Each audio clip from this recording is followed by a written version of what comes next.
le rôle de Sassou Nguesso dans la tentative de coup d'État en RDC. Une dangereuse complicité dévoilée. Bakangi 4 Rwandais na ba armes baza ba mbongo.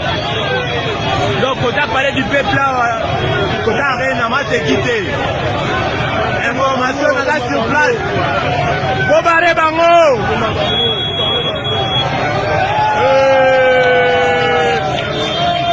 Donc bobare bango.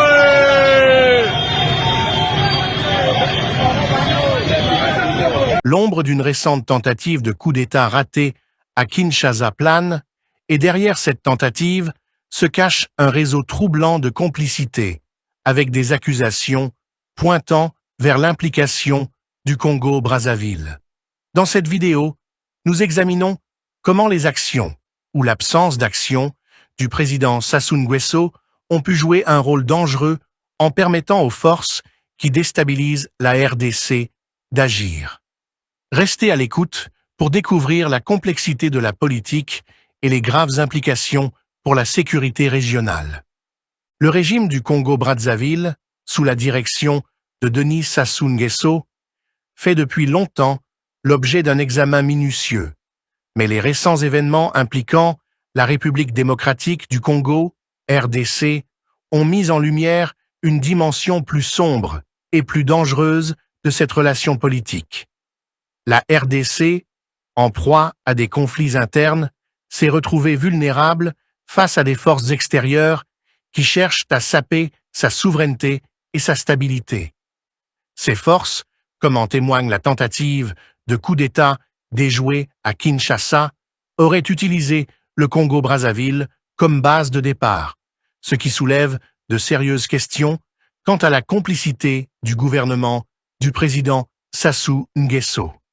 Cet article vise à explorer de manière critique les événements entourant le coup d'État manqué, en examinant le rôle que le régime de Sassou Nguesso a pu jouer dans ses efforts de déstabilisation de la RDC. La récente tentative de coup d'État à Kinshasa, la capitale de la RDC, a propulsé la situation politique déjà fragile du pays au premier plan des discussions internationales. Des hommes armés se sont infiltrés dans la capitale en se faisant passer pour des voleurs, mais il est vite apparu que leurs véritables intentions étaient bien plus sinistres. Leur mission était de renverser le gouvernement du président Félix Tshisekedi, dont le leadership est de plus en plus critiqué en raison de l'insécurité et de la corruption qui règnent dans le pays. La situation à Kinshasa s'est rapidement aggravée, des coups de feu retentissant dans le centre-ville. Dans la foulée, un certain nombre d'assaillants ont été appréhendés et une cache d'armes lourdes a été découverte.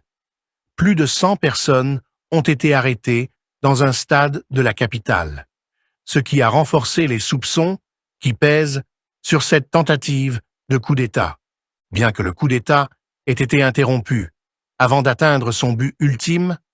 Les circonstances de son échec ont soulevé d'importantes questions. Selon les premières informations, les assaillants seraient passés par le Congo-Brazzaville, un voisin géographiquement proche de la RDC.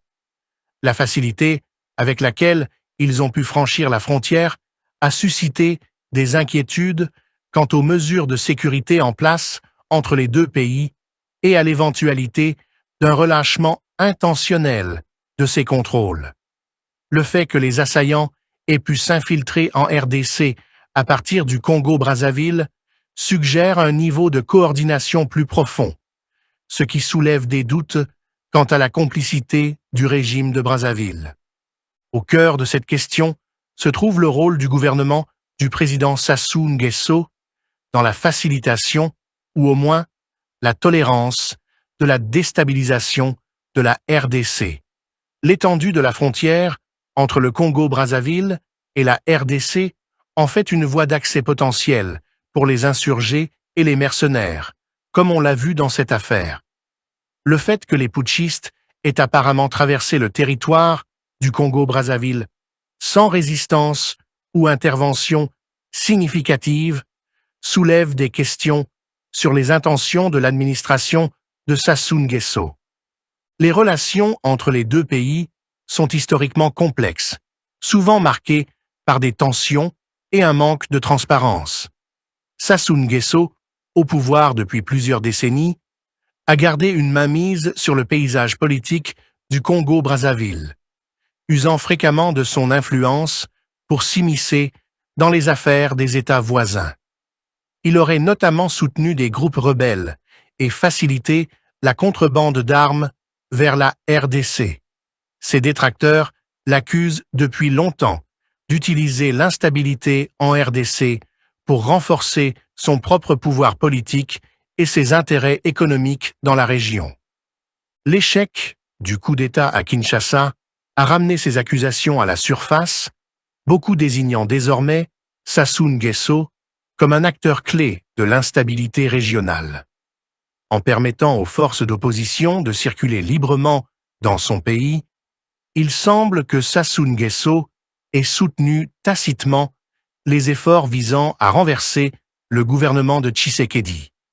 En outre, la découverte d'armes lourdes et d'un grand nombre d'assaillants en RDC souligne l'ampleur de la menace que représentent ces actions, qui n'auraient pu être menées à bien sans un soutien logistique important. Ce soutien n'aurait pu être fourni que par un gouvernement disposant de ressources et d'un contrôle territorial, des qualités que le régime de Sassou Nguesso possède en abondance. L'échec du coup d'État met également en lumière un problème interne critique au sein de la RDC. Le président Tshisekedi, bien qu'il soit au pouvoir depuis plusieurs années, a dû faire face à des défis importants pour maintenir le contrôle sur l'appareil de sécurité du pays. Son gouvernement a été confronté à la corruption, aux luttes intestines et à l'inefficacité, ce qui a entraîné un manque de confiance dans son leadership, tant de la part de la population que de l'armée. Cette faiblesse interne a été exploitée par des acteurs étrangers et nationaux, qui y ont vu une occasion de déstabiliser la RDC pour leur propre profit politique. L'armée de la RDC, bien qu'elle soit l'une des plus importantes de la région, a souvent été accusée d'être mal équipée, mal entraînée et très fragmentée. Cela a permis à diverses factions d'opérer en toute impunité, entraînant d'importantes failles dans la sécurité et permettant à des acteurs étrangers d'intervenir. Dans le cas de la tentative de coup d'État, ce n'est pas la police ou l'armée qui a agi rapidement, mais plutôt la garde présidentielle, ce qui soulève des questions supplémentaires sur le niveau de confiance du président Tshisekedi dans ses propres forces de sécurité. En outre, la politique étrangère de Tshisekedi a été largement critiquée pour son incohérence et son caractère réactif plutôt que proactif. Ses efforts pour établir des relations avec les pays voisins ont été sapés par des allégations de corruption et de mauvaise gestion, ce qui fait qu'il lui est difficile de s'assurer des alliés fiables dans la région. Cette situation rend la RDC vulnérable aux menaces extérieures, comme celle posée par la récente tentative de coup d'État, et met encore plus à rude épreuve la fragile infrastructure politique et militaire du pays. Outre les dynamiques internes et régionales en jeu, l'implication de puissances extérieures, en particulier de la France, ajoute une nouvelle couche de complexité à la situation. La France, qui entretient depuis longtemps des liens historiques avec le Congo-Brazzaville, a été accusée de s'immiscer dans les affaires africaines pour servir ses propres intérêts. Bien qu'il ne soit pas clair dans quelle mesure la France a été impliquée dans la tentative de coup d'État ou est complice des actions de Sassou Nguesso, il est évident que le gouvernement français a maintenu une relation étroite avec le régime de Brazzaville. Le soutien que la France apporte au Congo-Brazzaville, tant sur le plan politique que militaire, soulève la question de savoir si elle aide indirectement les efforts de déstabilisation de la RDC. Les récents commentaires du président français Emmanuel Macron sur l'augmentation de la pression sur la RDC n'ont fait que jeter de l'huile sur le feu, beaucoup s'interrogeant sur les véritables motivations de l'intérêt de la France pour la région. Certains affirment que la France cherche à garantir ses propres intérêts stratégiques, notamment en termes d'accès aux ressources et de maintien de l'influence sur d'anciennes colonies en Afrique.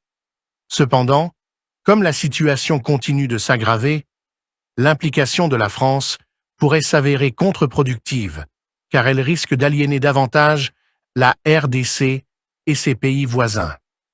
Les événements de Kinshasa nous rappellent brutalement les dangers de l'instabilité régionale en Afrique centrale.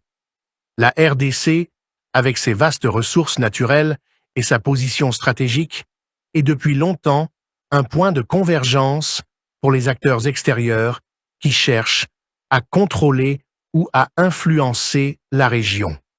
L'implication du Congo-Brazzaville dans la facilitation de la récente tentative de coup d'État ne fait que souligner à quel point les États voisins sont prêts à intervenir dans les affaires intérieures de la RDC. Alors que la situation en RDC continue à évoluer, il est essentiel que le président Tshisekedi prenne des mesures décisives pour restaurer la stabilité et la sécurité dans son pays. Cela implique de s'attaquer aux divisions internes au sein de son gouvernement et de son armée, ainsi que de faire face aux acteurs extérieurs qui cherchent à exploiter les vulnérabilités du pays. Un échec à cet égard ne fera pas qu'enhardir ceux qui cherchent à déstabiliser la RDC, mais aura également de graves conséquences pour l'ensemble de la région. La tentative de coup d'État à Kinshasa représente un moment critique dans les luttes actuelles auxquelles la RDC est confrontée. Les faiblesses politiques et militaires du pays ont été exploitées par des acteurs nationaux et étrangers. Le Congo-Brazzaville et le président Sassou Nguesso jouant un rôle potentiellement central dans cette déstabilisation. Bien que le coup d'État ait été déjoué, les problèmes sous-jacents qui l'ont permis restent non résolus. Les luttes internes de la RDC, aggravées par l'implication de puissances extérieures, ont créé une tempête parfaite d'instabilité qui menace non seulement le pays, mais aussi toute la région. Afin de restaurer la paix et la stabilité en RDC, le président Tshisekedi doit prendre des mesures audacieuses pour s'attaquer aux facteurs internes et externes en jeu. Il s'agit notamment de renforcer les forces de sécurité du pays, d'éradiquer la corruption et de s'attaquer à ceux qui cherchent à exploiter la RDC à des fins politiques ou économiques. En outre, le président Sassou Nguesso doit être tenu pour responsable du rôle qu'il a joué dans cette déstabilisation et la communauté internationale doit adopter une position ferme pour s'assurer que de telles actions ne restent pas impunies. L'avenir de la RDC dépend de la capacité de ses dirigeants à faire face à ces défis et à protéger la souveraineté du pays de toute ingérence extérieure. Les enjeux sont importants et la voie à suivre nécessitera du courage, de la détermination et la volonté de prendre des décisions